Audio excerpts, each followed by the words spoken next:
Welcome to Nightlight. Step away from the mainstream and gather around as we enlighten the world and our realities and travel this cosmic journey we call life. Join us as we share with you and provide that beacon that can guide us all to a better way. Explore with us as we examine a metaphysical montage of spiritual insights, covering everything from the mundane to the magical, UFOs to unicorns, and everything in between. This is a time of awakening, of sharing and evolving, of spreading our wings and soaring on the cosmic breath of creation.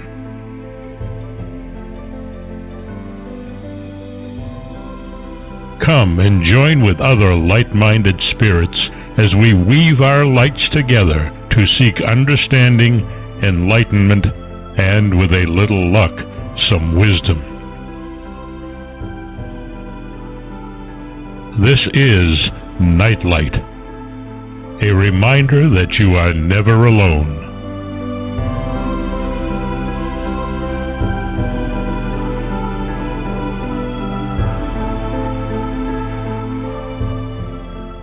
Welcome to Nightlight, everybody. Thanks so much for joining us. We really do appreciate your coming and spending time with us. I know that time is probably one of the most precious commodities we have these days, so that those of you who spend time with us, we really appreciate it. I want to thank Ken Quiethawk for his wonderful intro. You can find him on the internet. Just look for Ken Quiethawk or Native Storytellers. You'll find an amazing man with an incredible talent. Do check him out. And those of you who listen in archive, we certainly do appreciate that. And if you're listening on YouTube, if you would please subscribe to us, that's your way of letting us know that you're listening. We definitely will appreciate that. Tonight I have Grant Colyer back with me, and I am so excited. He's many things. He's a professional psychic medium, and he's been working with spirit for over 30 years. He's worked on his TV and radio shows over the years, spreading messages from spirit. He works with his guide, Michael, and gives amazing information about past, present, and future, and is insightful, I think, beyond belief, and is an amazing guide on spiritual realms as well. And while that's a great intro, he is much, much more. Those who develop more and go beyond the psychic and medium skills over time move into a spiritual wisdom area that speaks to evolution and ascension. They become teachers and muses, and they continue to grow and evolve. They don't stop there. They keep going, and because they keep going, there is greater value and insight and worth in whatever they say. And Grant is one of those that has continued to grow and evolve. He certainly could have stood on his laurels decades ago, but he didn't. He kept growing. And those who are involved in the craft absolutely have to keep on growing, or what they say is dated and is restricted to the time that they reach that particular aspect of their life. So it's imperative that they keep on growing, and that's what Grant has done. So I've invited him back on the show tonight because he is one of the wisest people I know. Not only that, he has insight into what people are looking for today, how humanity itself is evolving and growing. And I thought it would be of particular interest to those of you who are becoming more and more interested in the spiritual aspect of life to listen to somebody who speaks from a deeper, more perceptive vision point than a lot of other people. So it's an honor to have you back with us, Grant. Thanks so much for getting up early and being with us tonight. Oh, thank you, Barbara, and it's a pleasure to be back on the show after so long. It's been greatly missed, I can assure you, and I have been working very, very hard since I've last come on the show with you guys here at Nightlight, and I just so appreciative of that energy to spread that message out to all your listeners. Well, it's. I think most people don't understand that if you're involved in this field with sharing your gifts with other people, it's absolutely important that you continue to grow, and that means that you can give a wiser, higher vibration of insight into the people that you come in contact with. And what I have found and what I have noticed of late is that humanity as a whole is looking for different information than once they were, say a decade or two ago. Have you noticed the change in what people are seeking? Definitely. We're starting to see people awakening to the energy of what's going on outside of the box. And I think the world's forcing us to do that, and the universe is forcing us to do that in certain sense. I've definitely noticed it in the last 20 years, without a doubt, and especially over the last decade.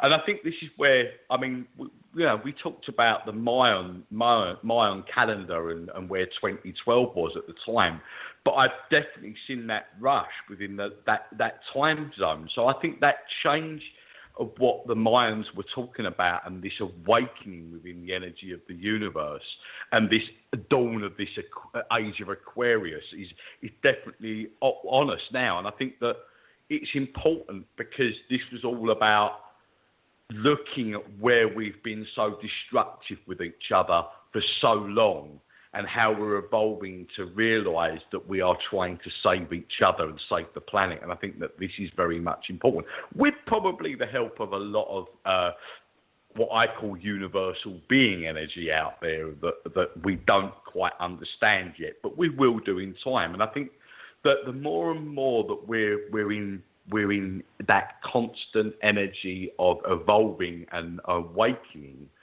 we are going to probably realise that we will be able to get to other multi-dimensional energies in this universe easier than what we've been trying to do for many years. And I think that this is an amazing time now to look at where we're going to be within the next decade, and how that will be, where we can relate back to where it should have been, back to them times of Egypt and all around them times when we were connected universally with these beings and these outer higher conscious beings in the universe. And I think it's on the dawn of it now.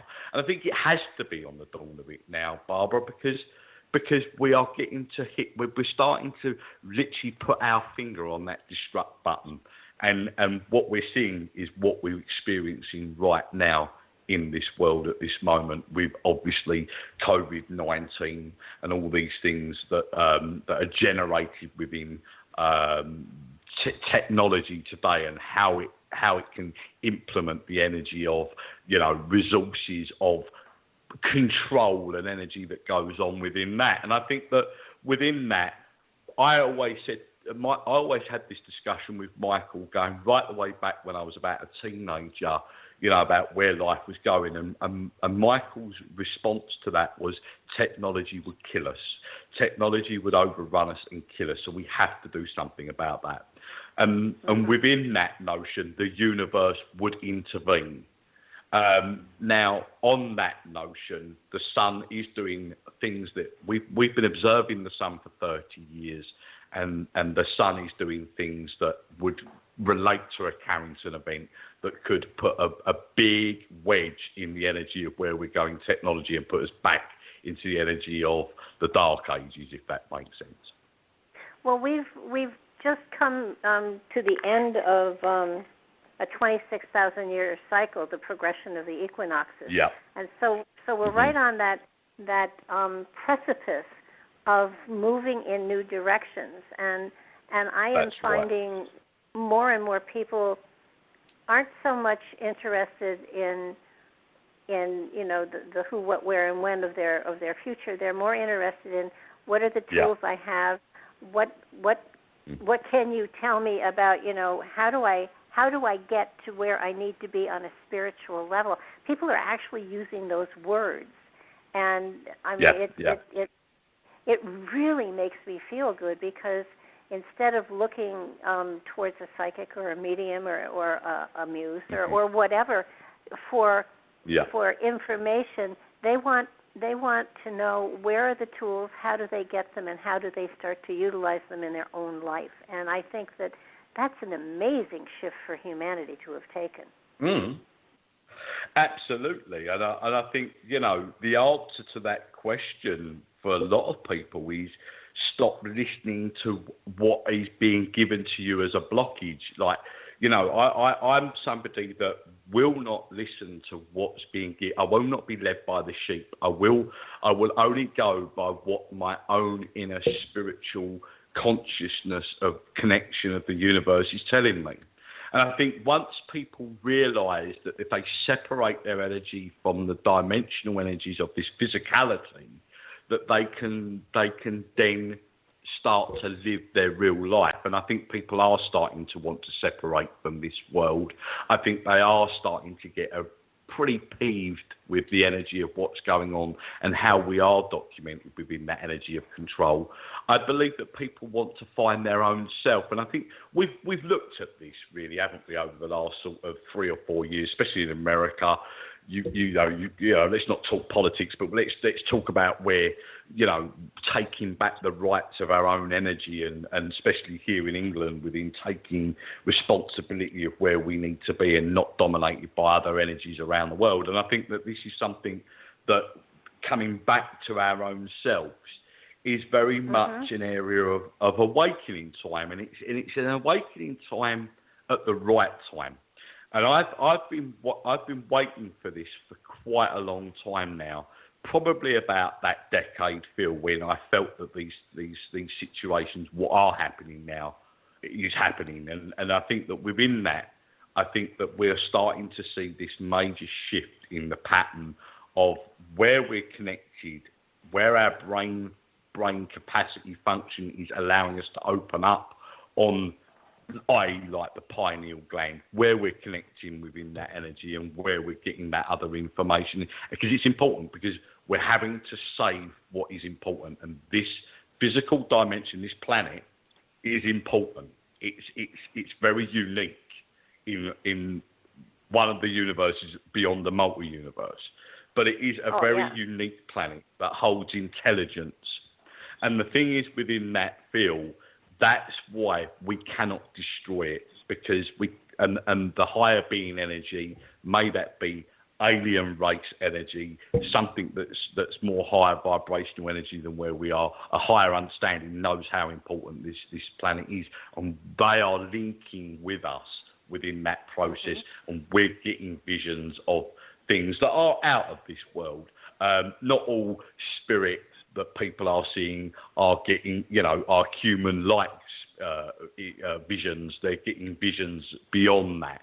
And we've noticed that, and you noticed that, Barbara, over all these years, people talking about, extraterrestrial spiritual energy that's coming to them. And I think that this is signs and signals earlier on, knowing that this is going to build, and more people are going to feel that energy of that vibration. Oh yeah, and I think what kind of amuses me is that if you go back to the time of the Oracle of Delphi, the Temple of Apollo, the sign over the door or the arch was to know thyself, and that's been the key to finding the portal to the spiritual bridge within you since the beginning of time. And it's really, it's so heartening to have people, say, okay, so I know it's in me, how do I find it? And then you give them the tools of meditation and stuff like that, and you say, go for it, because everybody's path is different. And if you follow another's path, you'll never get to where you need to be for yourself. And people are beginning to understand that, which I am so thrilled with. Yes, I mean, I only had this conversation during a reading today with a woman that was on her spiritual path, and I pick up and sense a strong gift within her connection with spirit. And I said to her, but, really in theory, we don't have much control. That's where we need our guided energy to be able to control what's going on beyond that. We don't have the sense and control of that. I said, but you can only make a connection with your guide once you've made a connection with yourself, because you're a part energy of that process where your guide is part energy of you. And she got it totally, and I think that within it, people are realising that they've got to find happiness within their self before they can make that jump into the energy of connecting on a communication field within the universal energy, to be able to then move forward outside and get outside of this box that they're trapped in.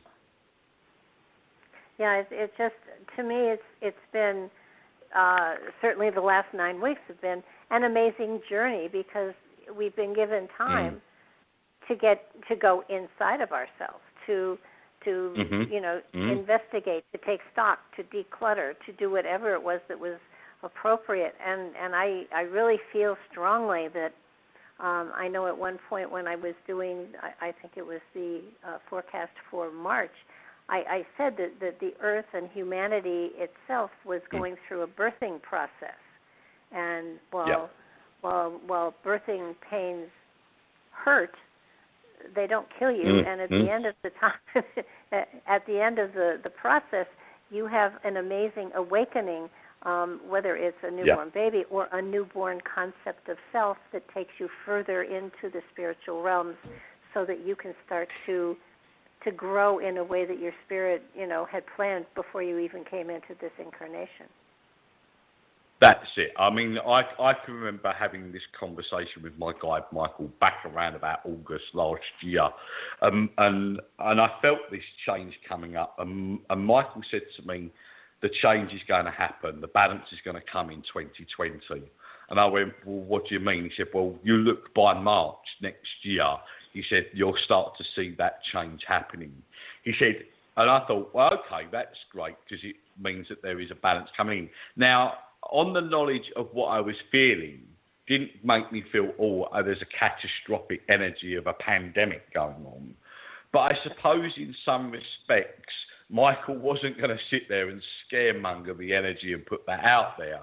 And I suppose in theory, when we look at death is not an end, it's just a continuation. So I think that within it, he knew that the change was going to be inevitable within the energy of a wake-up call to how we deal within a sense of being led in certain sense and not making our own decisions on what we stand for as a being.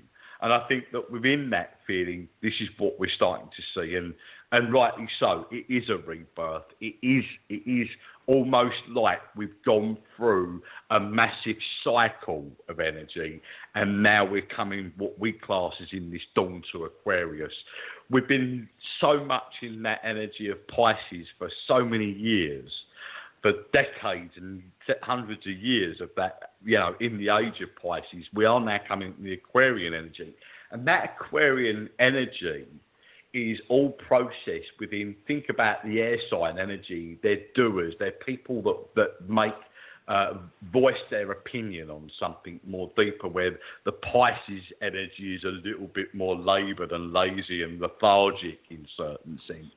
It is now showing that is the case. And we're starting to see this now. We can switch on the television now and see an outrage within the energy of where things are within protests about, racism and things like this. I think we're starting, this is making us voice ourselves. We now realise that we are not going to be controlled anymore, that we want our energy to be on a level where we all understand each other. And I think that this is what's happened, not just within that, we're talking about within the climate of a pandemic, a killer pandemic, and how we appreciate the people that are on the front line. And I think this is like recognising that we love thy neighbour. How many times have I spoken to my neighbours where I've been so busy over the last, 8 years that I've lived down here? Not many times because I've been busy, but in the last 3 or 4 months, I know more about them now than I've ever known them. And that's because we've all sort of crowded together and learnt a little bit more about who we are and where we are and what's around us. And I think that that's important.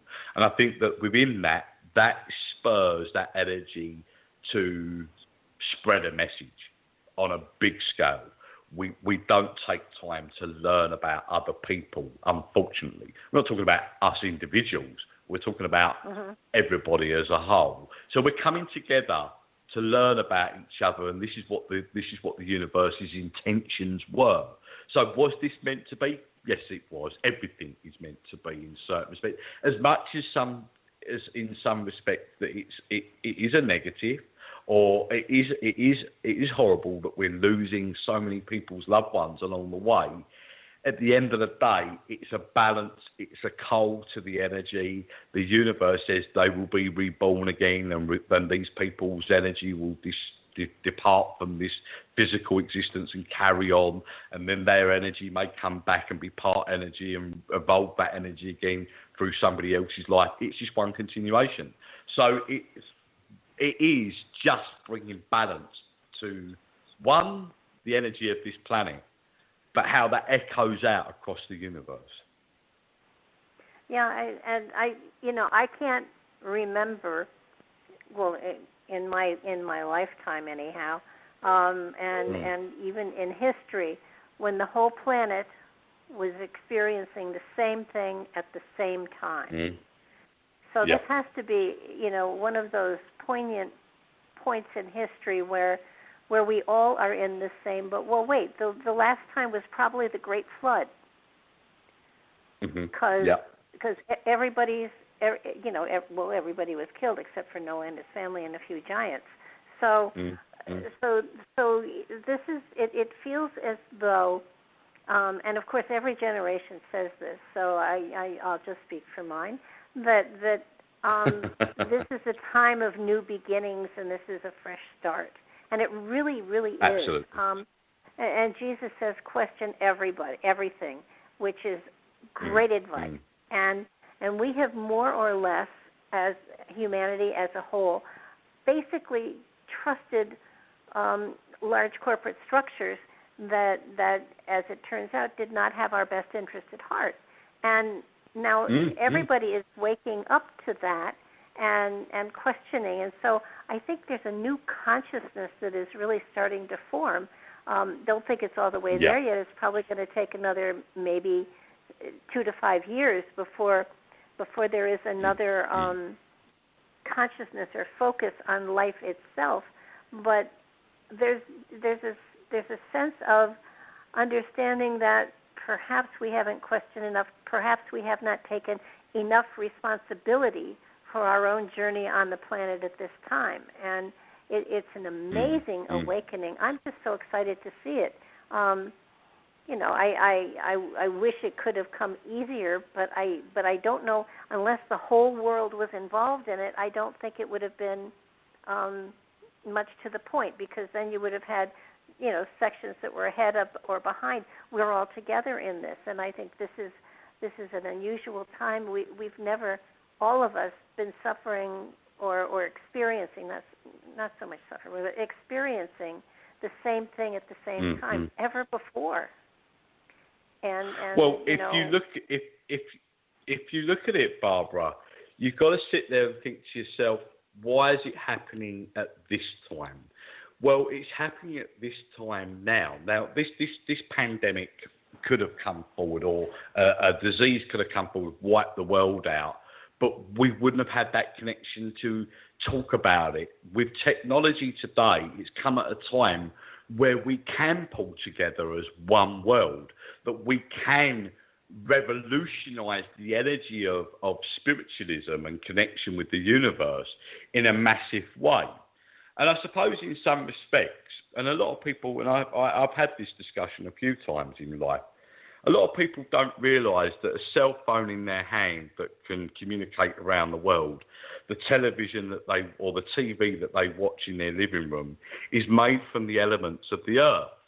And it is spreading a message. It is giving that energy out to communicate around the world at a time when it when it was needed at the time. So everything in time factor was set to where it is today. And unfortunately, there is certain people in this world that are people that will dominate that energy for a profitable field, whatever it may be. But whatever's happening, it will counteract that energy because of what they thought they could dominate within financial basis of they've actually got a rebellious energy which will bring the balance back in. So I think that when you look at it, there is a unique time factor with this, because we've got so much going on with our sun. We've got so much going on at the moment that is happening with our sun at the moment. I mean, we could have had 3 or 4 X-ray flares that could have hit this Earth over the last 18 months. It could have wiped out technology of where it is. I think the universe is trying to do something. It's trying to intervene, and it's a natural process of doing so. A bit like, certain aspects of what was happening with the dinosaurs and how it wiped that out and evolved the energy of the Earth. So are we due this Carrington event? Are we looking at something that could take us back to an ice age? Quite possible, because Spirit always said that we weren't allowed to play God. We couldn't play God. It wasn't our choice to do so. Only the universe, call it God, call it Buddha, call it Allah, call it what you want to call it, had that choice, not us. So that makes sense. It's the universe. The universe is in control. We're not. And yet we are a part of the Creator, and so there is that element of part creators create, and therefore there is sometimes confusion and ego trips that take place. Absolutely. But I'm finding that we are coming to a time where people are waking up, and it's sort of like it's an amazing thing, and especially I'm finding that the people that I work with are so much more focused on making their lives better, making their lives different, coming to love themselves and know themselves better than they did before. And it's really quite amazing. I'm finding that when I started in this field almost 60 years ago, just the talking about spirit and a spiritual journey, people would have looked at you like you were crazy. And now today it's like what goes beyond a spiritual journey, and well, get on it and you'll figure it out. But it's going to be different for everybody. But what I love about what's going on is that people are actually, it's almost like they've been in a stupor for decades, and they're looking around, and they are valuing nature, and they're valuing their place in nature, and they're valuing their families far more than they ever have before. And I'm talking as a whole. There are always unusual people on both ends, to be honest with you. So but the majority of the population is really waking up, and it's a pleasure to watch. Yeah, I know that I noticed over the last decade as well, a lot of younger energies coming forward. These you could call them star seeds, you could call them indigo children. I noticed that I'd read for a lot of like teenagers above the age of 16 onwards that were starting to get more what they classed as an ongoing feel of deja vu. They were stuck in it. They knew what was coming up, where they were going. And I was talking to Michael about a lot of this, my guide, and the higher being energy, and I said, well, what's going on? And there is this energy of new breed, not like the old school energy. They're more evolved within that energy of understanding. I think that it had to be because the energy of the Earth was evolving, technology was evolving. There was an understanding that we could get the influence of how we could work things on that level going forward on that energy. And I think that it's quite interesting that even though that's the case, that they are looking outside of what we see of a daily routine, being in the box, trapped in that leading energy. They are advanced within this connection. And I think that I said to a lot of people over the last decade, start listening to your children, because your children know a lot more than what we do, weirdly. Now, I'm classed still, I mean, I was born in 74, but, I still class myself as an older soul energy or an old school energy compared to some of these newer energies that are coming in. And I think that what you'll start to see over the next 20 years is a lot of this energy evolving to such an advancement within what they're connecting with within their self and the universe and where they need to be with everything. I think you're going to see a completely different outlay of how the world where it's been with wars and things, and where it will bring a bit of peace and humanity back to life and the universe. And I think that when I say the universe, as we all know, works with us on this earth plane. It's a bit like karma. You think positively, you receive positive from the universe. And I think once these energies start to evolve within that, I think that we'll start to see more and more of that balance within that energy, and a peace will come back to this planet like it did many, many moons ago. And I think this is before the energy of World War II and going back to World War One and the some of the battles that were going on in the chivalry of knighthood and all back into the 1700s and all that. I think we're looking at going right the way back in the energy of advancement of going forward, if that makes sense. So it is evolving round, but I do believe that there's going to be certain things that will happen that will help us to be able to do that as well within the universe intervening. So we could see a lot of things that's going to change the energy of the concept of how we think, not just towards spirituality, but towards each other. And it starts within ourselves, how we feel about ourselves, and where they're getting that pull of connection from the universe, where they're starting to realise something deeper than just day-to-day routine. I think that they are stepping outside of the box. We are starting to see people become more spiritually aware. You'll be surprised. I can't count on my hand in the last 3 weeks how many people have come to me and gone, I've started to feel something different. I've started to see things, feel things, hear things that I don't normally hear. And these are people from all different age ranges. And I'm like, well, I'm not saying to the universe or my guide what's going on. I know what's going on. But it's like all of a sudden there's this mad rush. Now, we've seen it over the last decade, but we're starting to see it speed up, if that makes sense, and especially over the last couple of years. Oh, yeah. And one of the things that you and I are in the same generation, and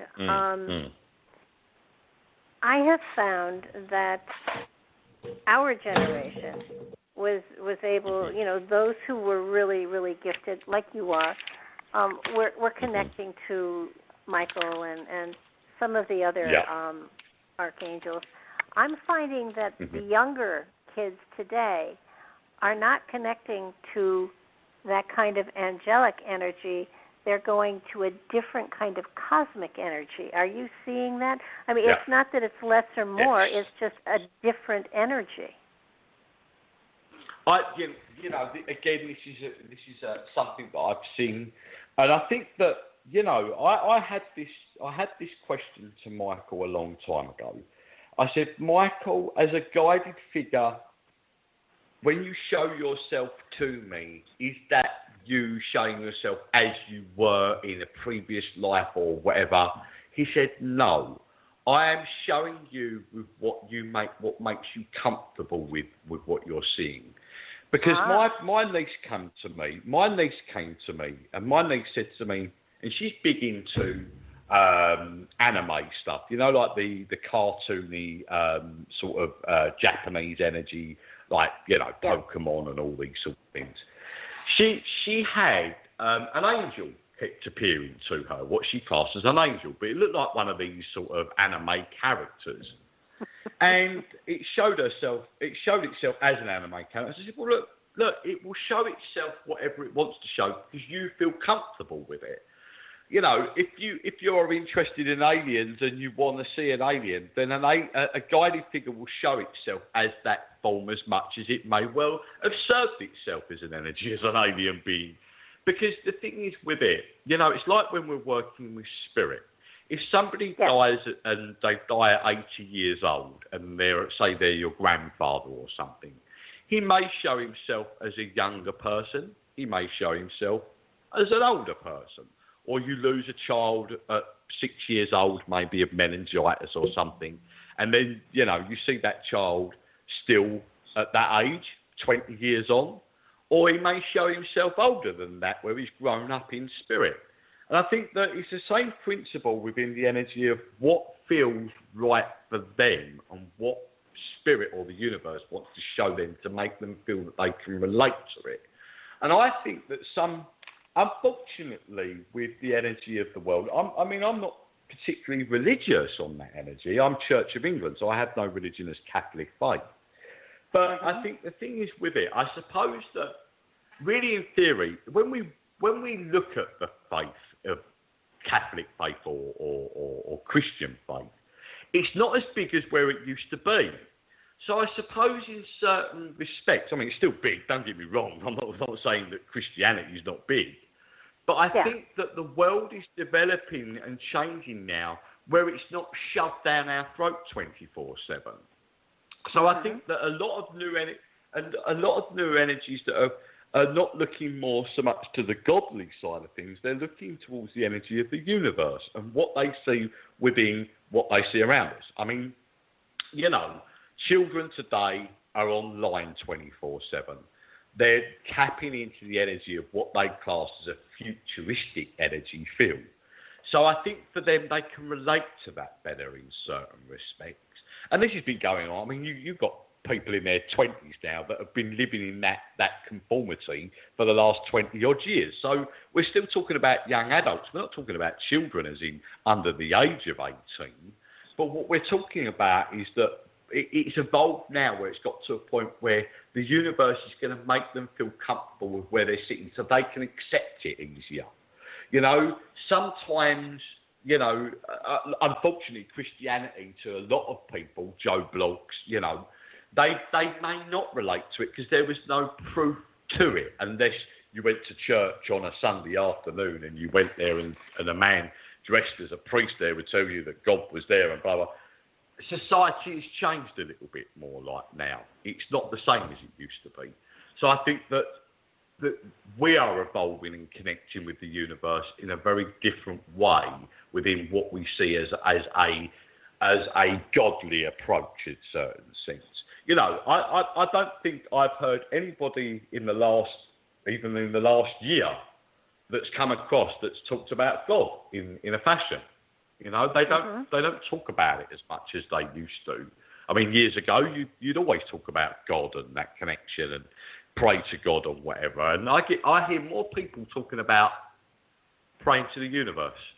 And when I talk about the universe, people accept it more than they do God. And that's a weird thing, but I suppose at the end of the day, the universe is God. But if it lays in the energy of somebody's understanding that the universe, you can see it, you look out at the sky every night, you can see that, and it's an energy, I can accept it easier. And that's what they're doing. They're accepting that there is something as an energy in this universe. They can see that every time they look out into the sky at night, they can see the sun's an energy. They understand science. They get it. I think that they understand that there's more to this life within the energy of what holds this planet, this universe together within that dimension. So and understanding that within them that they are part of that universe. They're made up of atoms and molecules and neutrons to make who they are, that they are an energy and they're part of that process. And I think that this is what technology and learning and understanding has made them understand where they're going on their path. And I think that that's what's made them connect better with the universe than saying one man created life, because that one man created life can put a question mark over a lot of people. Yeah, that's true. And you know, it doesn't matter whether you call him, as you said before, Buddha or God or Yahweh or the source of all creation. It's a term that denotes the source. Exactly. And exactly. everyone has a different vision of what the source actually is, and is comfortable with it. My son and his family are fundamentalists, so they use the term God. I use the term source of all creation. We're talking about the same thing, but of course you are. It depends on where you're comfortable, and I'm finding that more and more people are comfortable with going outside the box, outside the old traditions, and sort of blending more and more, even with nature, which I think is phenomenal. And we started out as nature worshipers, and I think that we're expanding ourselves. Not leaving one area and going to another, but expanding our areas of understanding of nature and energy and all of creation in a different philosophy, so that we are growing, we are moving, and the people that I am seeing, and the people that come to me, they seem so much clearer, and clearer is the word I guess I would utilize. You don't have to help them break down barriers, because let's face it, when I was really, really young, really, I can go back many reallys, religion and philosophy were basically pounded into me, and it took a long time for me to unlearn, and then learn where my truth was. And today's generation is not having that happen to them. They aren't being indoctrinated as much as you and I were a long time ago. Absolutely. But that's where the confusion comes in, Barbara, doesn't it? Because at the end of the day, when you've got so many people telling you so many things, but you're not going your own path, it's a bit like when I teach this work to connect with spirit, but I can't tell my students how to connect the way I connect, because I may connect differently within how they connect with spirit. So I can give them the pointers to be able to get to that point where they want to go with it, but then they're on their own, because I'm only there to let them know what I've learned through my journey to work with spirit. But they've got to understand that they may work very differently. And the thing is, it's like, okay, if you believe that, if I walk into a church and I believe that God, and that gives me a good well-being, and that makes me feel good about my week, and that keeps me safe and protected, and I get goodness from that, that's fine. It's working for you. If I choose not to believe that, and I believe that there is my guide there that's part of the universe that's giving me that good energy to do that, then that works for me. And I think that it doesn't matter, as long as you, and this is what people are starting to do, they're not following the others. And I've heard lots of stories about different people from different religions coming away from their religion and going, actually, I don't get the energy of where I am with my religion. And I think that there's this energy where, unfortunately, it's been a barrier and it's been a blockage, because, some things in certain religions don't conform to where certain people are brought up within that energy of where it lies, and they go against it somewhere. But they've had to go with it, because in certain respects it's like you said, it's been shoved down their throat from a young age. And I think that within it, I think we are starting to, as a culture and energy as one, we're starting to realise that there is probably only just one energy. Well, there is, we know that, but they're saying there is only just one energy. It's all the same. It doesn't make sense to me. Why that person has that opinion on that? Why does that person have opinion on that? Because I think that what we're seeing is that we have a box in the corner of our room called a television, and we start to think, oh my God, what is the world becoming? But it's always been like it, but we're just recognising it now because we're able to switch on a laptop, a computer or whatever and go, what the hell is going on in this world? But it's been going on all them years, but we're accessible to it now. And that's what it is. People want to escape that negativity. And that's what we see on social media all the time is negativity. People want to escape it. Yeah. Well, and unfortunately, fear and anger and destruction sell a lot better than love and compassion and joyfulness. Yeah. But I think in many ways, though, religious beliefs create a foundation. And at some point, that foundation becomes a brick wall. And if you can build on that foundation instead of being restricted by it, it's a good beginning. And, sorry, darling. There's nothing wrong with a belief of a religion. Religions are important because they give us a sense to connect with whatever that is as that greater force. But there's when we get to a conflict with religion, it comes to a point where it becomes a story. And a story is a little bit sort of questionable, the burning bush, this, Adam met Eve, there's all this energy there. Now I'm not here to distinguish the energy of belief within people's beliefs here. It would be very hard to make a concept that one man formed this earth. That's my belief. But at the end of the day, but everybody has their own truth, and everybody honors that truth. And I'm right with you.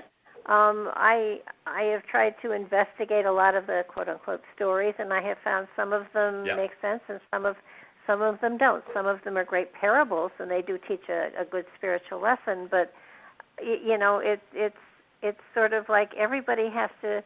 I believe, and it's just my belief, but I believe everyone has to kind of evolve their own spiritual religion, and as they grow, so too will it.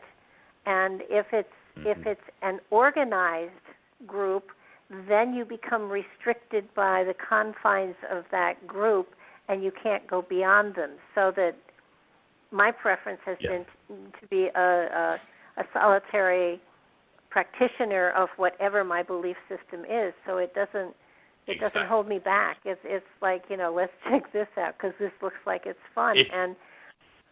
And I think a lot of people are doing the same thing. Yeah, I think Michael's always said to me, if it works for you, it works for you. If it makes you evolve and whatever you believe your belief is, if it works for you, then what does it matter to anybody else? At the end of the day, it's making you evolve.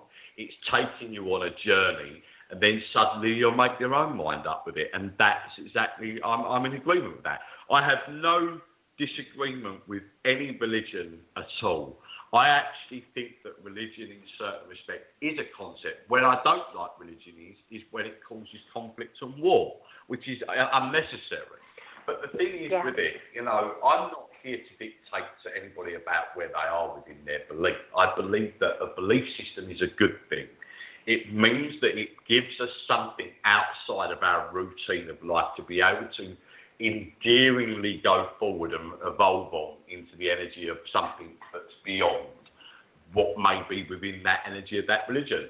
The thing is with it, it's a bit like the Kabbalah. The Kabbalah, you learn so much, and then when you leave that, you learn all over again. You get up to the highest peak of the Kabbalah, and then you go beyond it, beyond the fifth dimension of that energy, and you're learning again. And I think that, there's many cultures that talk about this energy of evolving and going up. The Buddhist monks talked about the energy of being a cell of a plant, and then you evolve and be, the leaf of that plant, then you become the stem of that plant, then you become the plant. Then you get eaten by the animal, and you become a cell of the animal, and you evolve up to the human being, if that makes sense. So it goes on and on.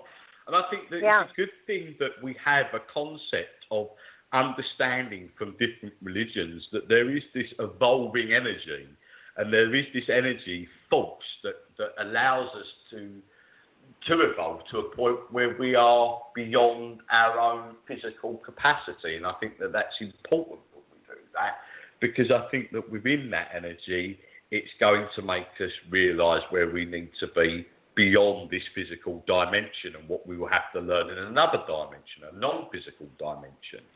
So there's a lot, it's an ever-decreasing learning lesson. Oh, yeah, and I think if you take almost all religions down to the very, very core thought or issue, it does come down to they almost all come down to the golden rule. So it's very simple.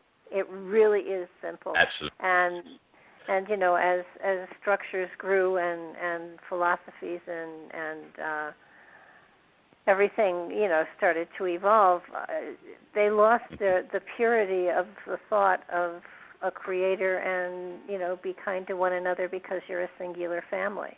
And I think we're coming back to that. Yeah. I really believe we are.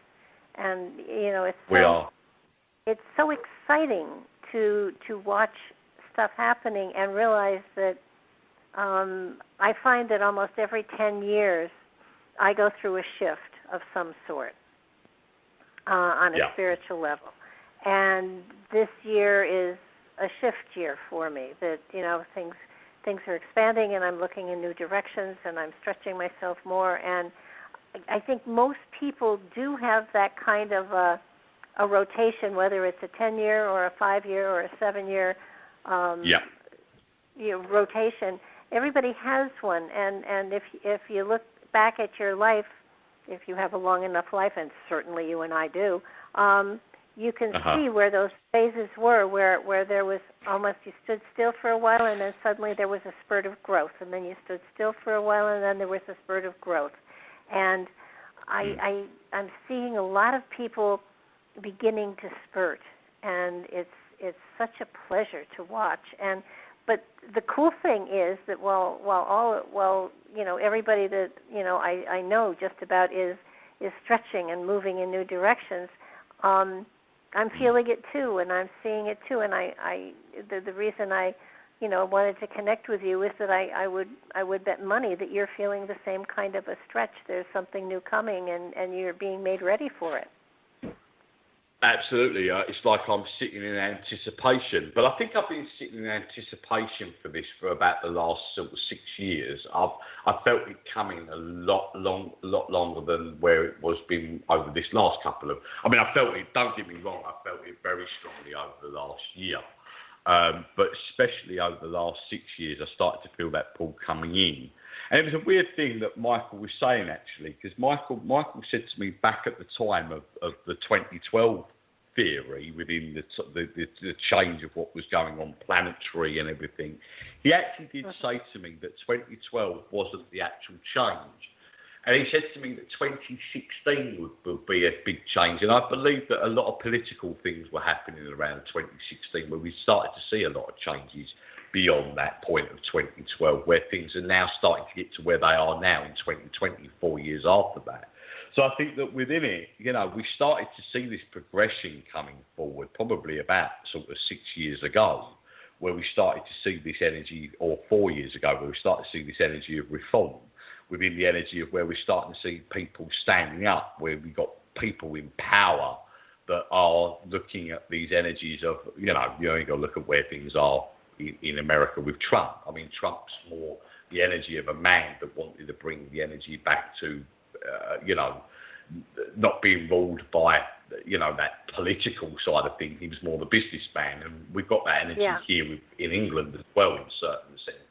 And I think that what we're seeing is this energy of, I think it's like, I'm sensing certain respects, and I think especially over this last couple of months with the stuff that was going on with the COVID-19 situation, I think people have realised in this period of time that they're not worrying as much as they were. I know we're seeing financial climate worry, but I'm not really seeing the panic that I thought we was going to be seeing in people. People have submitted to that energy and gone, do you know what? I believe that the universe will intervene with this. And that's the sort of feeling that they're getting. They're not actually saying that directly, but they are not panicking with it, where I thought that they would panic even more so. So I think somewhere within it, we are realising that it's not all going to be that bad. And that's the thing. It's not going to be bad. Okay, we will lose our loved ones along the way. Yes, that is, it's part of life, and many diseases happen across the world, and we lose hundreds of thousands of people every year just to the normal flu epidemic. The thing is with it, I think we're realising that, yes, okay, this was a serious situation that evolved, and there's probably more hidden aspects to the energy of what was behind all that. Not that I'm going to go too much into that. But the thing is with it, I think people are realising that the world is coming together.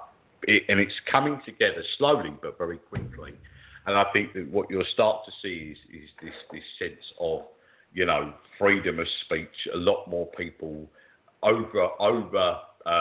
powering the energy of what is restricted in this world of free speech and where we can go forward on it.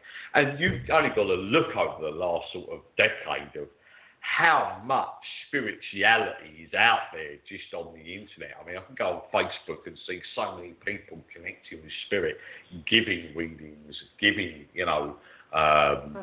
messages from spirit, and it's amazing. And, but I never saw that, you never saw that. And even at the early stages of that internet connection and social media, you didn't see these people. You didn't see as many people doing this, but you're seeing lots of people in the last couple of years opening up to their ability, opening up to the energy of the universe and connecting with spirit. And it's great to see. It's great to see that we are starting to get back into that energy of what we could look at as the Atlantean times, where we're in touch with each other's energy. Oh, yeah. But, twice a year, the veil between this and the other side thins. Do you think it does? Now, I do not believe in coincidences, but this is the time frame where the veil is very, very thin. And, of course, a lot of people are crossing over. The other time frame is, between, middle of November to the middle of January. That time frame is the other time where the veil thins and people pass over in greater numbers than is normal. So do you think it was an accident, a coincidence that the virus hit at this particular time when the veil was thin and it was easier for people to pass over? I think so. I think that within that veil of when we see that weakening within the veil and that connection coming in on that level, I believe that everything is happening on a coincidental reason. We look at it as coincidental. It's not coincidental, but it is something where we are learning from the energy of spirit and the higher being energy about why this is happening, and that's what was happening because they were in touch, and the higher being would know what was going to happen. They're more in touch and involved with where we are within it. And I think that they would have lessened that veil down and made that connection a lot clearer to us. So we can you've got to be spiritually connected as a psychic or a medium to be in touch with that energy of the higher being or that connection of the universe or what we class as God, whatever leads us. I think that whatever's happening there, yes, absolutely. We're starting. It was all happening for that reason, so we could be guided forward in a way that we could cope with it mentally and cope with it physically. I mean, I'm not kidding you. I had the COVID. I got it in March. I'm lucky to still be here. I was being hospitalised, and my guide followed me through that. He's done a lot of breathing exercises with me, and he got me through that process, and literally cured me in the space of 24 hours. And then without that energy, even though I've already been connected with Michael for so long, I think that it doesn't matter if I was connected or not. I think if I was somebody that hadn't been working spiritually for a long time, I felt that people were not overly panicking with it. I think that, yes, there was a fear there, but people were being responsible within that, and more responsible than I've ever seen the world be. I never thought this world would be as responsible as what it was, to be quite honest with you. I think that there was a realisation from an outer sense of energy that was giving some structure to where people were being responsible. And that wasn't, I believe, to the naivety of the planet. I believe that that was another force that was allowing us to realise what we needed to do. Doesn't matter about what the governments were saying. We knew what we needed to do. And that saved a hell of a lot more lives than what was already happening. So do I believe that was spirit and the veil weakening to give us that message? Totally. Totally. Because we have done so well in this world to confine something that could have probably wiped out half of it. Oh, yeah. Oh. When you think of, what happened in 1918 and how many people passed then. My grandmother had that flu bug, and in '68 I had the Hong Kong flu. So, happily I didn't. I think the Spanish flu wiped out 500 million people. Mm-hmm. That was a lot of deaths. But then we weren't so connected, and like I said, timing now within technology and technology coming forward, and that's all advanced by energy of outer energy, being energy. That's all to do with how technically advanced we are within how clever the younger generation are, how everything evolves within that technological side. This is all happening in a time that was meant to be. For one, that they knew that it wasn't going to kill us all off completely because we were advanced to have that knowledge and how we could deal with it. And two, the time frame that we could communicate about it and have knowledge around the world to be alerting each other within that energy as well. So, it was in a time frame that, yes, that veil was very, very thin. So we knew what we was feeling as we was going through the process to be connected with the energy of spirit. And two, that it was in the right time frame to do it as well. So it was very clever. The universe was working very well and in conjunction with what was going on at this time. Well, let's look to the future, because both you and I do future predictions and stuff like that. Lord knows I have a bunch on the website. Kind of would like to compare notes with you, because as best as you can, as much as you are comfortable with what Michael has shared with you, what do you see coming in the future? Because certainly the world is changing. We will never be back to what we thought was normal ever again. So what do you see coming for us as humanity? Okay. Well, as I touched on earlier on, and this is something I've been speaking to with my guide Michael, who is a higher being. It was all about bringing balance back. Now, balance was all about what was happening to, I said earlier on about the sun, the activity of the sun. I've been following the sun very much because my hobby is also amateur radio or ham radio. So I work on very much on that energy of the sun and looking at the sun for propagation, for communication around the world.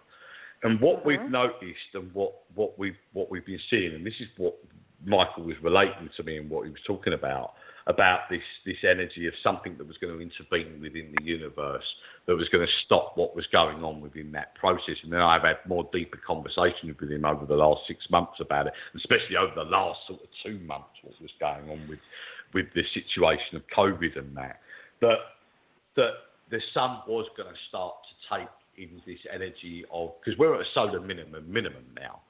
We're at an age of a dawning within the sun now where it's looking like it's going to go into this cooling period, and that would take us into like an ice age or a mini ice age. Now, that's been something that's been predicted for many years now by scientists as well. So I've just literally pulled two cards in front of me. Now, this is really, really strange because the cards I pulled in front of me is the Temperance card. Now, anybody who knows the tarot deck, Temperance card means balance because it's a sign of the water bearer of the Aquarian energy. But it's about patience as well. So it's saying to us within the energy, one, you have to be patient, balance is coming within that field. And two is the Seven of Swords. And the Seven of Swords is about the past coming back into our zone. So what does it mean? It means that for us, we're going to go backwards to go forwards again. What we've done is we've allowed ourselves to go too advanced and too fluidly advanced within technology, and we've overpowered the energy of our own capabilities in certain sense. And Michael talked about this when I was younger, about how we interfere with life and how life is. And we talked about cloning and things like that, and how we weren't allowed to do that, and we had no right to interfere with prolonging life and bits and pieces. So there is this concept of what Michael's predicted and where things are going is that there is going to be a bit of a shake-up within the energy of the universe, unfortunately. But we will be in an energy where we will be reformed within that feeling of being connected with each other's energy, being connected with the universe, and we'll go backwards to go forwards again. So in certain sense, we'll be as in touch with the universe as like the Mayans, the Incas, and the energy of the Egyptians and all them times, going right the way back to the Aztecs and all that. We'll have that energy of connection again and understanding within each other.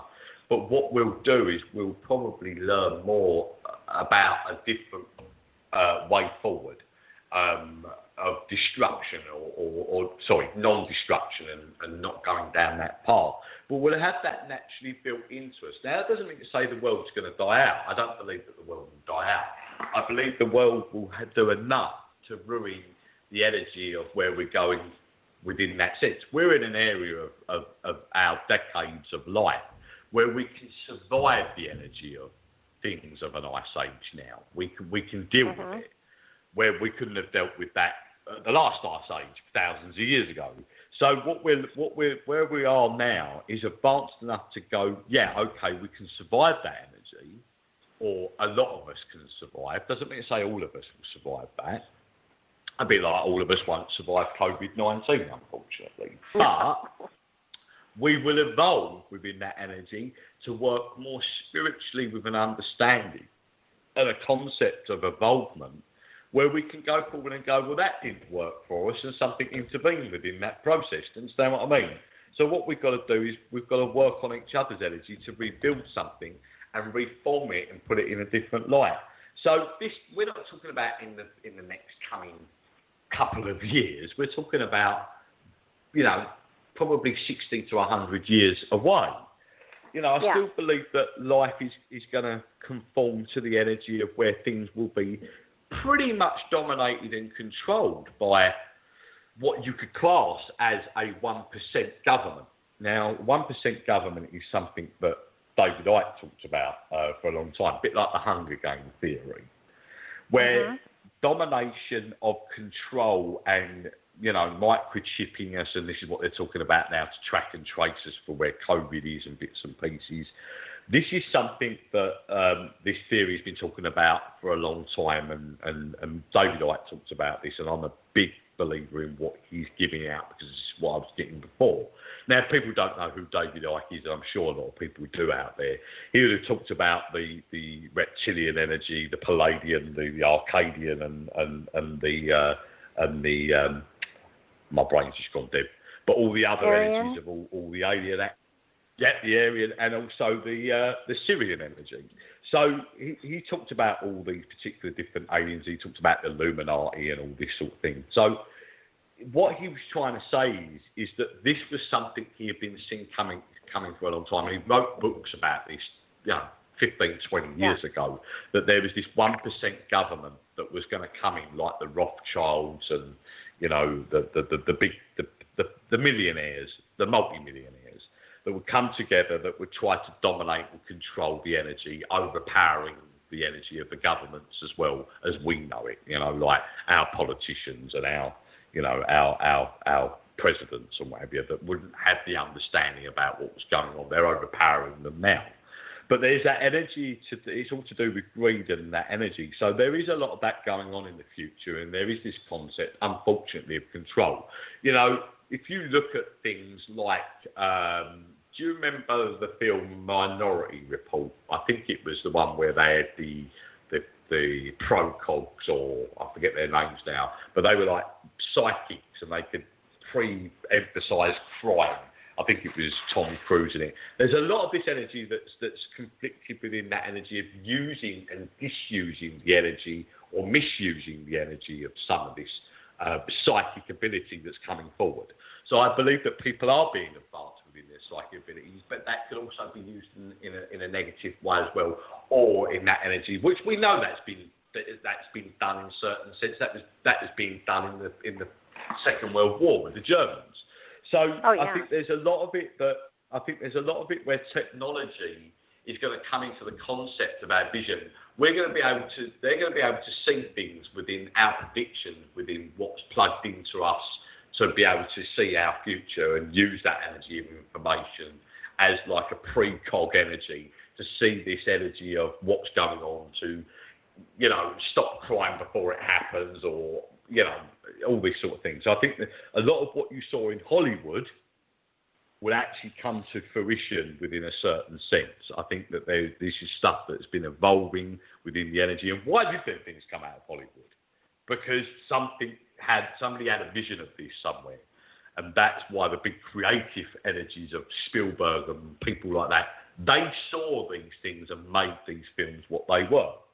So I think that within it, we are seeing a destruction later on, probably not in our lifetime, maybe in our grandchildren's lifetime or great-grandchildren's lifetime. But I am seeing that, unfortunately, I think our children or our grandchildren may have a very sort of hard time going forward. I really do get that. But I think that somewhere within the next sort of 50 years or so, we could see this energy of, or 100 years, we could see this Carrington event that's going to come in that will decimate the energy of and if that does happen, it will wipe out all our satellites, it will wipe out all our power grids across the world. It will literally put us back to the Dark Ages. So I can see that this is going to be happening. This is something that Michael was saying to me. It will intervene and it will bring us forward on a way that we have learned something from it. It didn't work that way. Technology didn't work that way. It wasn't a good thing. And we will use it in a different way. And I think that that's what's going to happen with it. And I think that within that as well, I truly believe that we'll have, within the next 4 years, we will have proof of alien contact as well. That's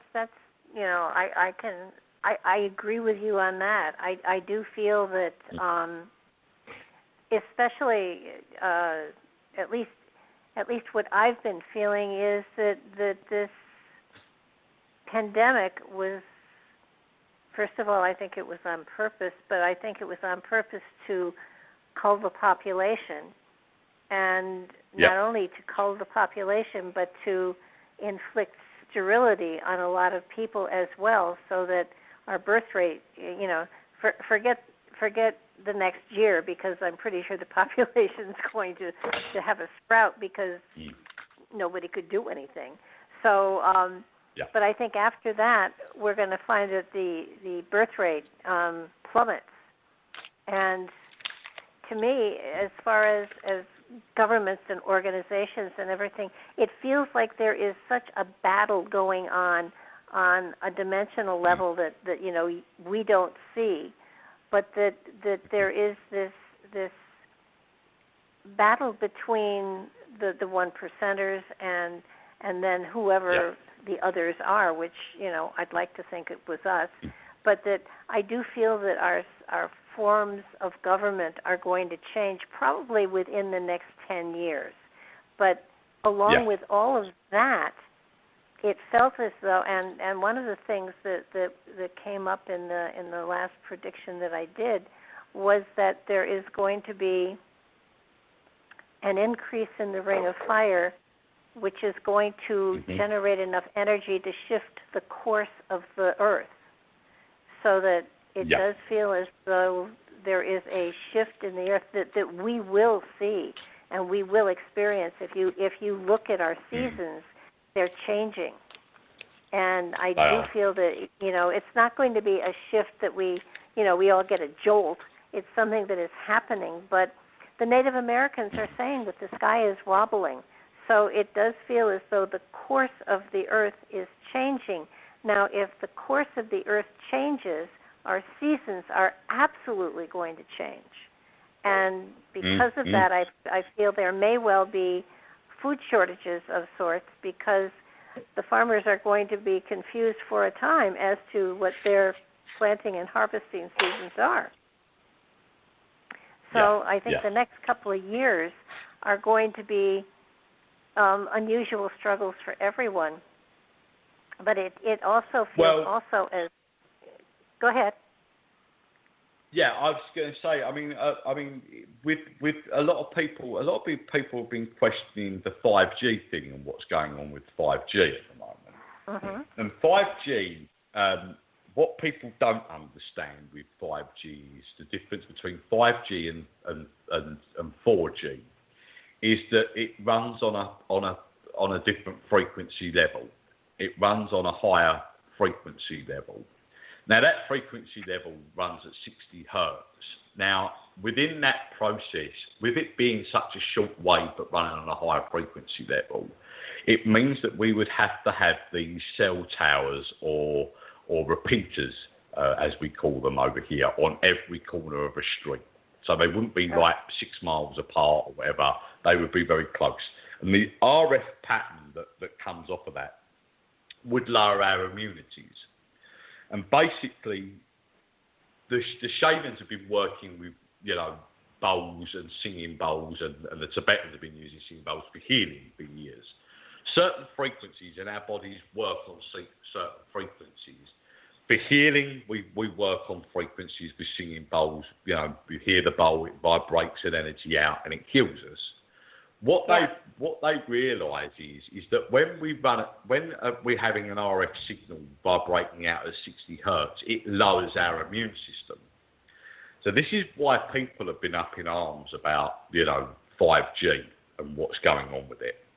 So what they're trying to do is, and unfortunately, and I truly believe that this is the truth, that we know that COVID has affected the over 65 and also people with medical conditions.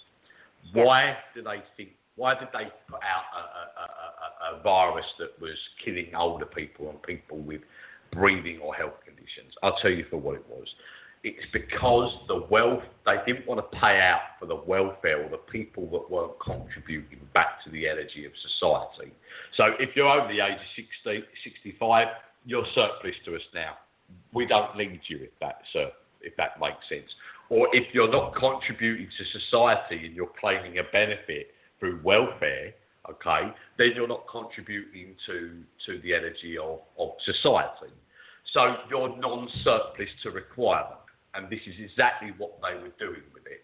And this is exactly what they're trying to do with 5G, is they're trying to control and eliminate what is not useful. If you're not contributing to the energy of life or putting money back into a bank account, then you are not worthy of the energy of the earth. And that's what they're doing. So it is a very, very horrible place to be in at the moment within certain energies.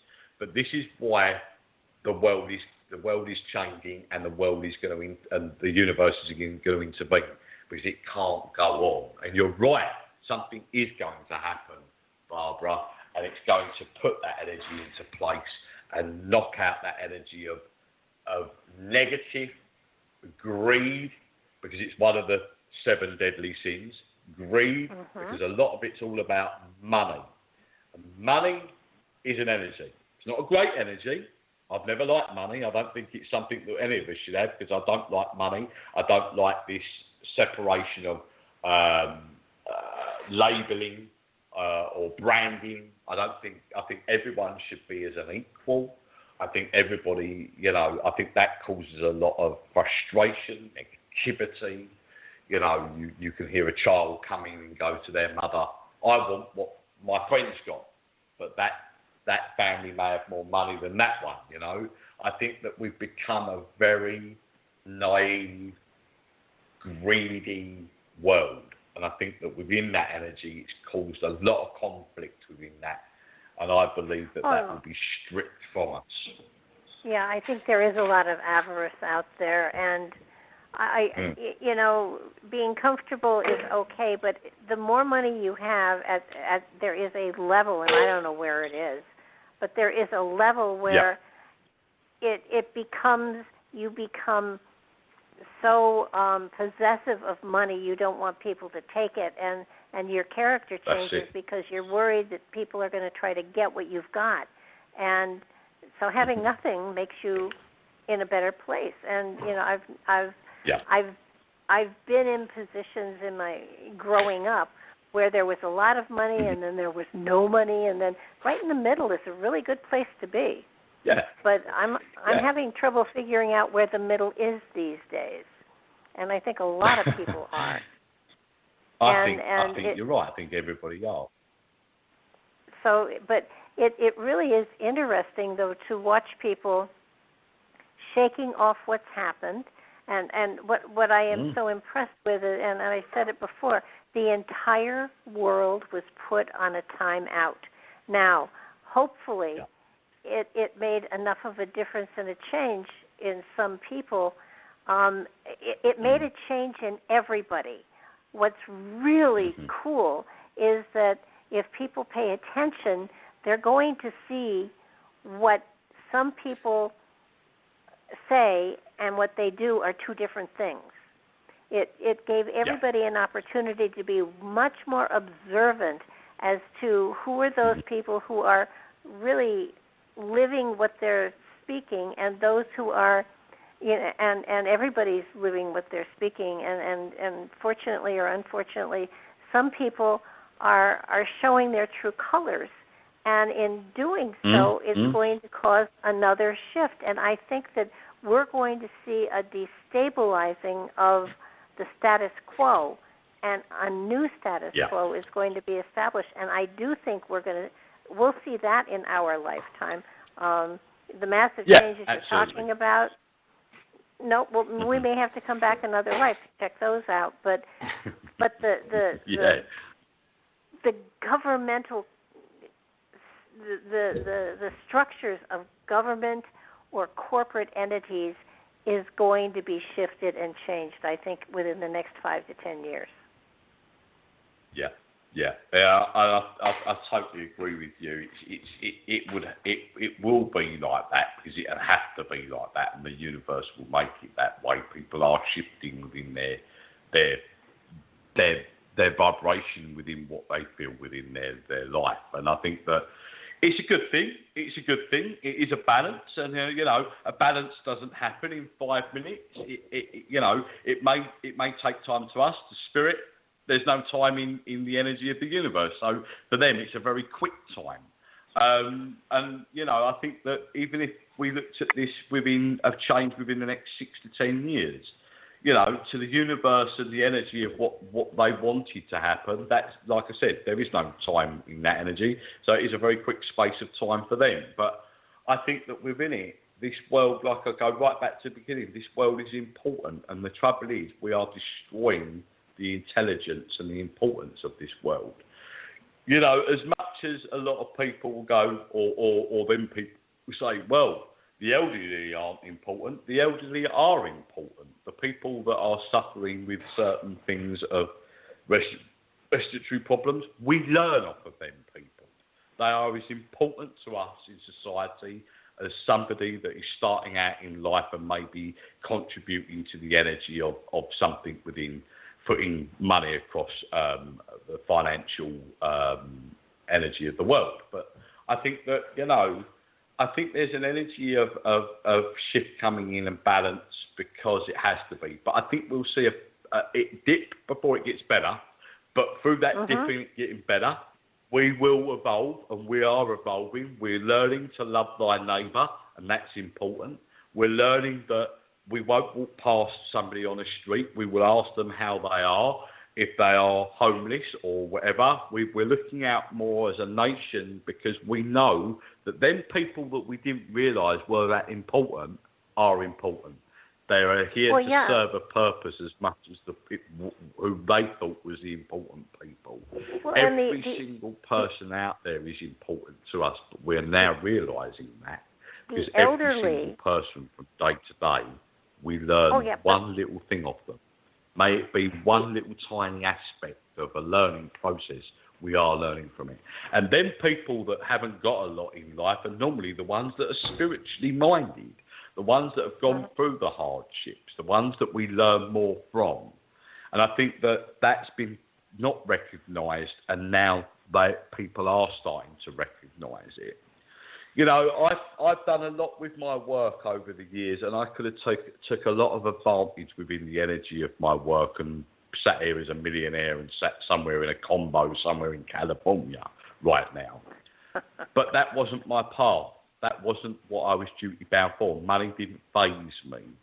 Money, I always said that I'd be true to the energy of where I was with my work, that I wouldn't sit there reaping the energy of my rewards that I could with my gift, that I would use it as and when it was to be, even though it took me into a full-term energy of employment. Like this become my full-time career.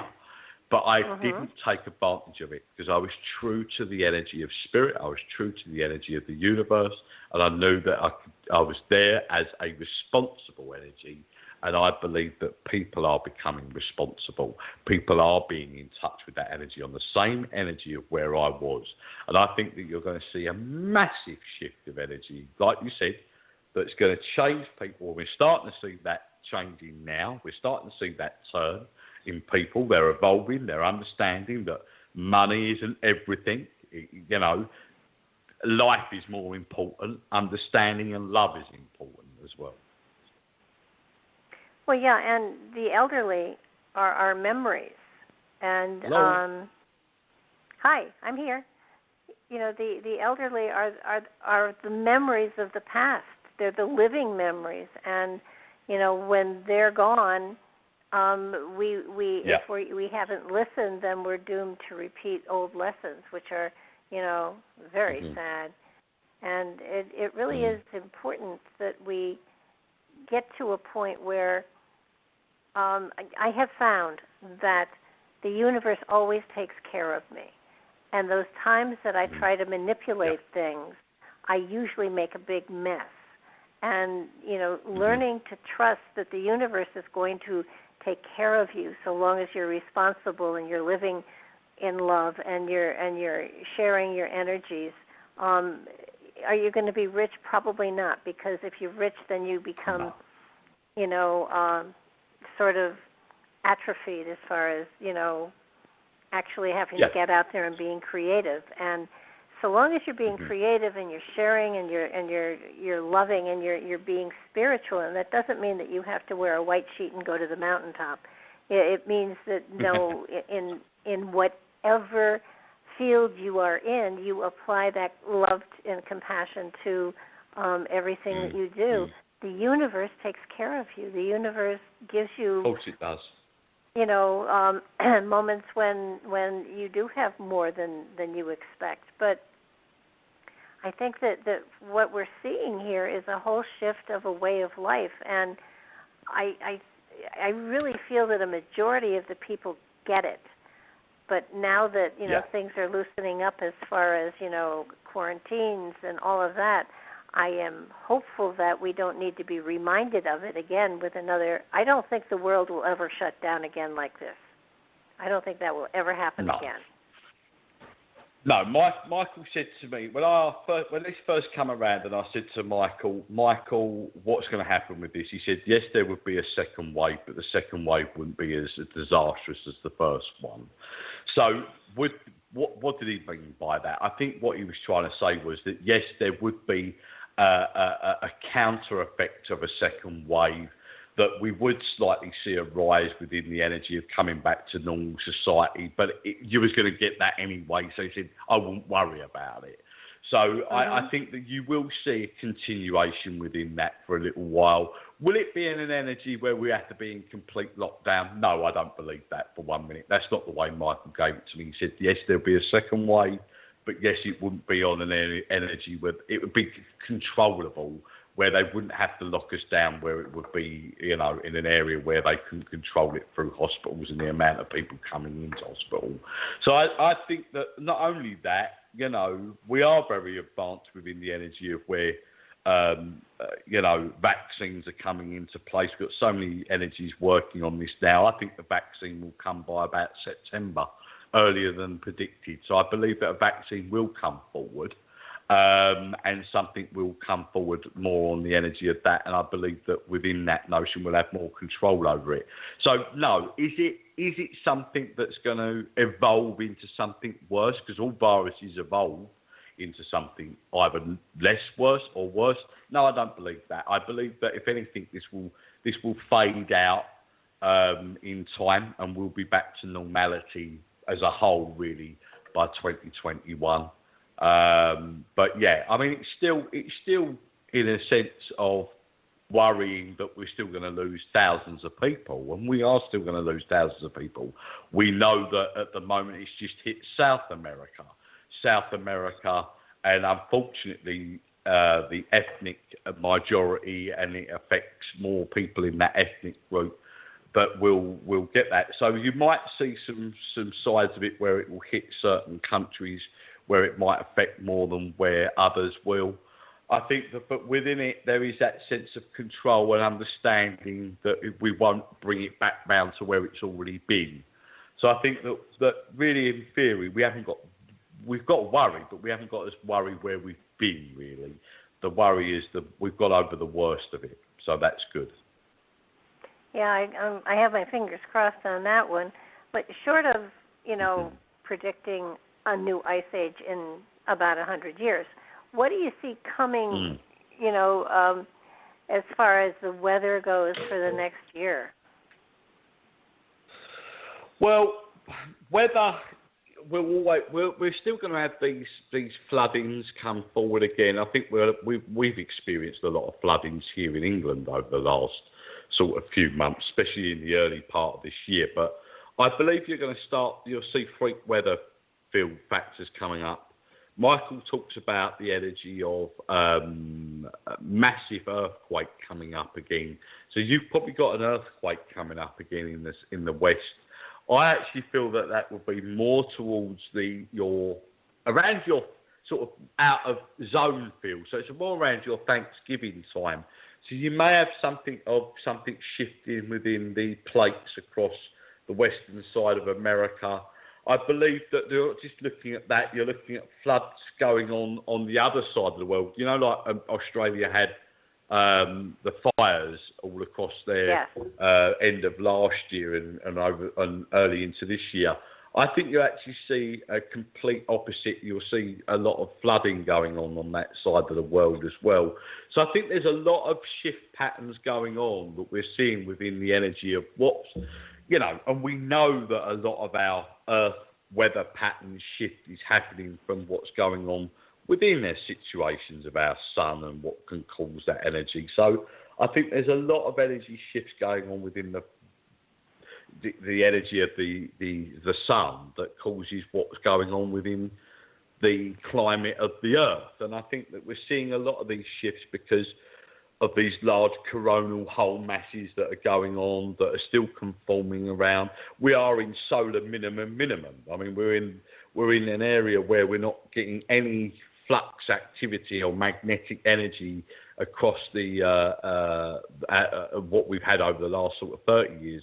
It's dropped right out. So, one, it does cause a lot of effect on magnetic plate shift. So we're obviously looking at earthquakes and things from what Michael's giving here.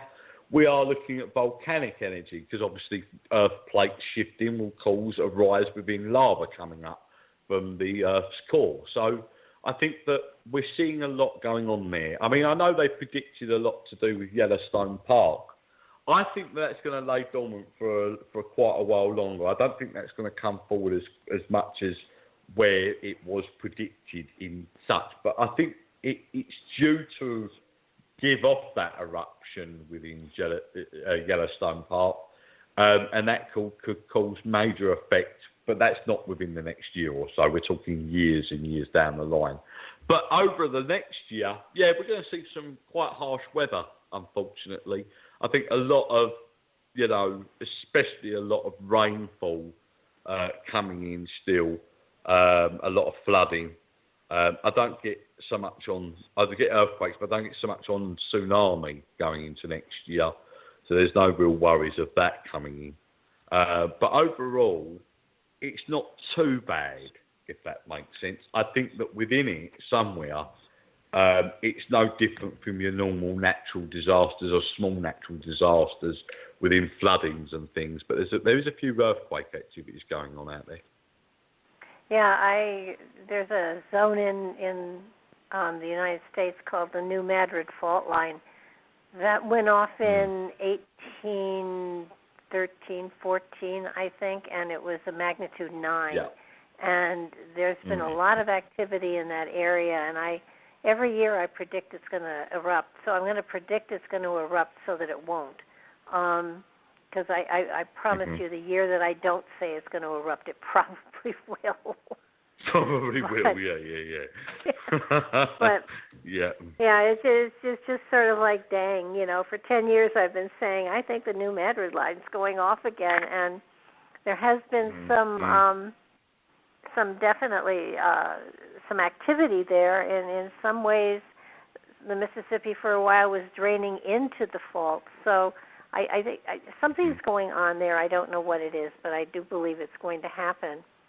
But I do think that we're going to be seeing all sorts of activity around the world that is going to be newsworthy, and it feels to me as though the environment is going to be more of a news story than political stuff. I mean, I think the politics of every country, Great Britain and the United States and Russia and China and all of them are going through what I would say is a destabilization, and they are being forced to reorganize in a manner and to clean house, all of them. I think there are certain countries that are really okay and that are going to kind of lay low because they're serving the people, and they're serving their people well. But there are the countries that I just mentioned that have become more controlling of the populace than is appropriate, or more controlling than their original constitutions or whatever foundation they had that existed. And so there will be, I think, unsettlement within them, especially with the North and South Korea and China and maybe Russia. But Russia is going through growing pains like I've never seen before. So it's going to be interesting. Great Britain, again, growing pains, trying to get into a better socioeconomic place for the people that are there. And everybody's trying to do the best for, with what power they have. But it seems to me that the power is so fragmented that nobody can do anything. So it's going to be a confusing time, I think, for those countries, at least for the next year or so. I think so, and I think that what you'll find is that a lot of these countries, like ourselves here in the UK, have tried to go independent away from Europe because we come out of the EU now.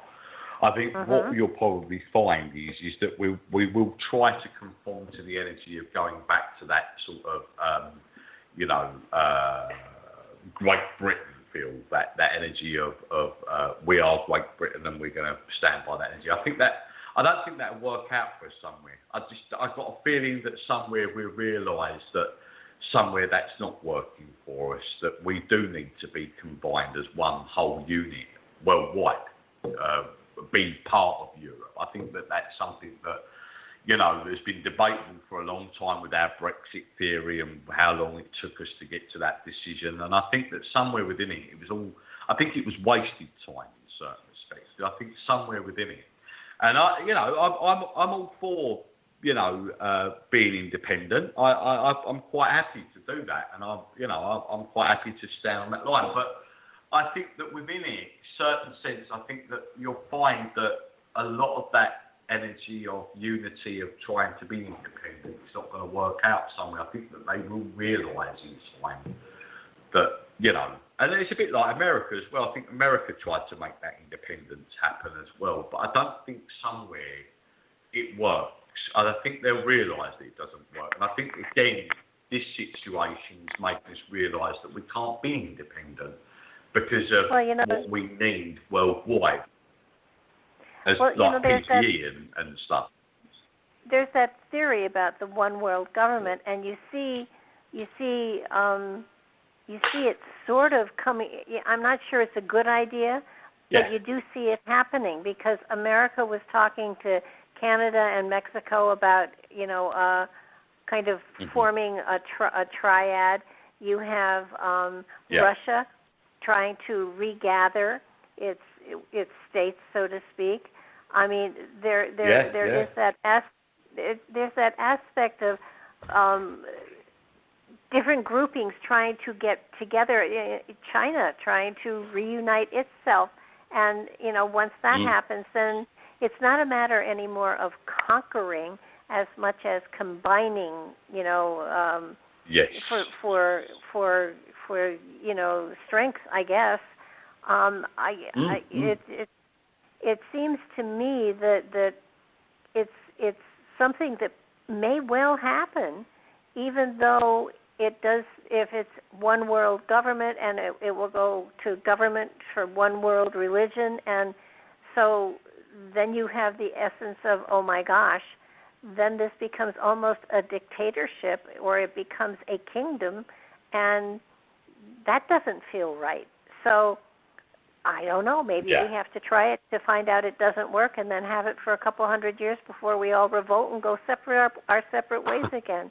I think our youthful energy of our youngsters will combine in the future and realise that some of us older generation of government were fools. I think that what we'll realise is that it doesn't work that way anymore. We've got to come together and be together as one unit.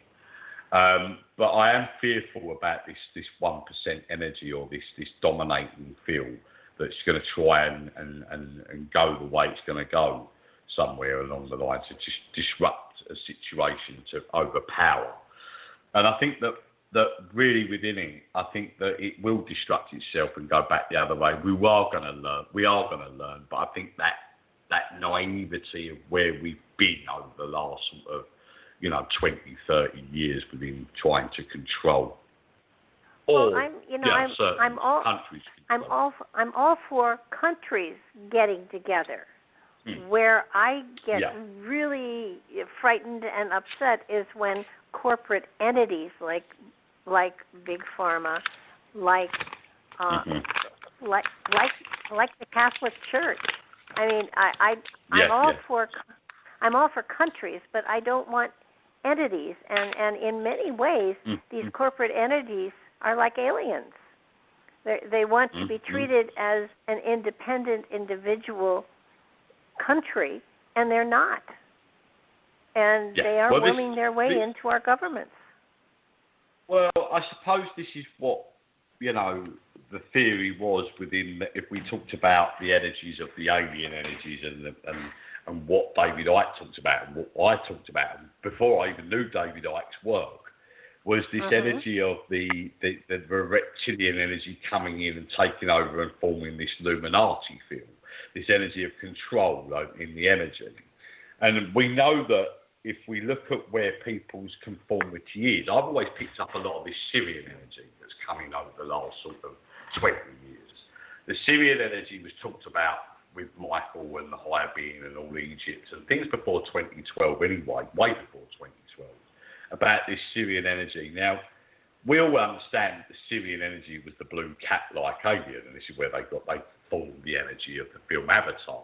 And Avatar was all about saving the forestries and the planet. But we are in touch with the Syrian energy. The Syrian energy is an energy that can come in and take over powership within a non-physical field, to use a communication within us humans to realise within that energy that we need to save this planet, or we need to conform within that energy. Now that's a slow process because they're slowly waking people up, aren't they? As we've been talking about this, we're slowly evolving and understanding. But it is happening, it's working, and I get what was being said all them years ago when Michael was saying the Syrian energy is coming back in to, slowly put that message out, and in time that will be like a disease and spread very quickly in a short space of time, within 30, 40 years. And within that notion that that Syrian energy would dominate that peace and harmony to save the planet, where the Palladian energy, the reptilian energy, come in to use it as a greed and a power to dominate that field. So it's definitely something that is universal going on within the energy of other energies of being, alien being, universal being, or whatever it is. There's a bigger fight going on out there in the galaxy than just beyond this planet, I think. I know. It's amazing because it makes what we are going through here seem like trivial stuff. Because what's going on out there is of a planetary nature. What's going on here is just a people thing. And if we could just get together, we'd be in much better shape. Now, you mentioned you felt that that there would be first contact, or I believe there's already been first contact long time ago. Oh yeah. But you said you felt that there would be the acknowledgement of first contact, with which, there are so many different species, races, whatever you want to call them. Who do you feel that they are going to acknowledge we have had contact with first? Well, this is what I talked about, the Syrian energy. The Syrian energy would be the ones that would make the contact, because these were the race that have been building us up to make an acknowledgement within their energy to then come forward. Now, the Syrian energy were a very peaceful race of energy, a bit like the Arcadian energy. They were a race of being, but they were like the Greys. They were very similar to the Greys, but they were very small alien beings. They were only very small. They weren't very tall at all. But they would make themselves known, but also give us the concept as well. Now, this isn't a big concept, so don't think this would change the energy of what's going on with the world. But they'd also give us the energy to time travel as well. Time travel to an extent where we are able to do so, but travelling forward in time would be easier than travelling back in time. So there's going to be a concept within that energy of time travel and the way that we are able to travel in time within the energy without actually realising what time travel is, but within our own mind dimension. So they're able to show us the way forward, but so you're talking, in a way you're talking something like Stargates. Yeah, in certain respects, yes. What they're doing is they're allowing us to be able to go forward without actually having to leave leave the energy of our armchair. So this is no different to the energy of meditation, but actually coming away from the dimensions of your surroundings and being wherever you want to be. So in your future time set. So yes, sort of going through a portal energy, or understanding the concepts of how we are able to plug into an existence. They'll have a type of machine that they can show you, or a concept of a machine that you could use. But I think it's something that you're going to see where there's concept of being able to not only do that, but the energy of I'm trying to think of the word now. It's like, you know, the microorganism repair, to be able to repair organs and bits and pieces. It's not prolonging life, but what it's doing is it's fixing organs that are cancer bare, if that makes sense. They can't stop the aging process. Yes, regeneration. That's it. Sorry. early in the morning and my brain went dead. But yeah, it's I lose words all the time. Happily, they come back. And it's you know, you kind of say I lost my train of thought. Well, in my case, it's usually a local train. It does stop back in if you give it enough time. I was going to say, I do apologise, guys. It's nearly 4 in the morning here, so my brain just goes a little bit. But yeah, so it's all about regeneration within the energy of certain things like cell structure. But it doesn't mean to say that it can preserve life as a whole within aging process. You'll still die of an aging process, and that will naturally happen. But it means that for us, we're able to reform the energy of like livers and things and lungs quicker on a process on that level. But the heart will always stop and slow down. So you can't stop the energy of the inevitable, but it can slow down the energy of the inevitable, if that makes sense. And they'll give us technology on that. Yeah, the bodies were built to last 120 years. So, you know, usually, you know, something breaks down, you know, way before that 120. But, yeah, I can see that. Yeah. I would imagine that I think what gets me is people don't realize that we have the potential for doing all this, seeing all this, and experiencing all this right now if we work on ourselves to reach for it. Yeah, the word I was looking for was nanotechnology. So basically, they can put something in, like a machine of what looks like a fluid that goes into it, can actually repair the body and actually rebuild the body. So nanotechnology is something that's going to come forward from alien contact as well, because they're highly advanced within that energy of what we already know. We have knowledge of nanotechnology, but they can advance it to even better and more structure to conform the energy of something that's not so 50-50, if that makes sense. It's a definite. So they get that technology more and advanced from the alien being. And I just truly believe that it will be around about 2016, 2017 that we will get that energy of alien knowledge and an acknowledgement that alien has been contacted and we are in that energy of them. Well, you know, it's that thought, that philosophy, that knowingness is already very much at play within the consciousness of most of humanity. So that, you know, where they did that study a long time ago, if people knew there were really UFOs, they'd panic.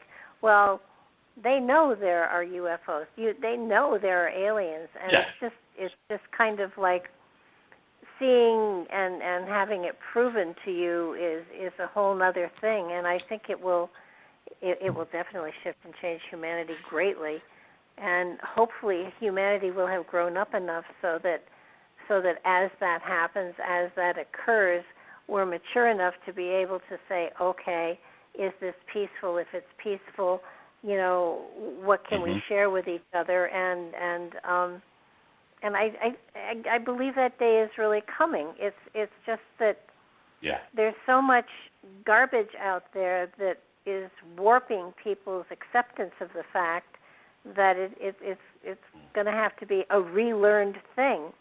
I mean, we've been, you know, given such negative concepts of alien cultures. And yes, there's good and there's bad of everything. Absolutely, there's good and bad humans. There's got to be good and bad aliens. I mean, come on. But we, again, have been taught to fear something that maybe we should be taught to understand. And yeah, absolutely. And I think that within the concept of where people's, or Hollywood's put it within where aliens are, I think you know as well as me, if an advanced alien wanted to come in and destroy or take over this earth, they would have already done it. You know, the one thing I did learn from Spirit is that aliens already walk amongst us like spirit, but some aliens vibrate on a certain frequency that is on the same level as spirit, so they're able to walk amongst us already. So, you know, what we don't see is already there, if that makes sense. Well, I think the thing that people have to understand is that source of all creation created everything. So that means created the aliens as well. So that if one believes in reincarnation, and I do, we might have been aliens in another life. We certainly were, because I know that I was, and I've fought in the galaxies of above as much as I've fought in this life through many lives within the energy of trying to learn and evolve. So it's really like greeting ourselves, though. I mean, you know, so you know, basically, at the very foundation, we're all spirits, and spirits don't have form. So that it's the spirit that we're honoring, not the form that it's in.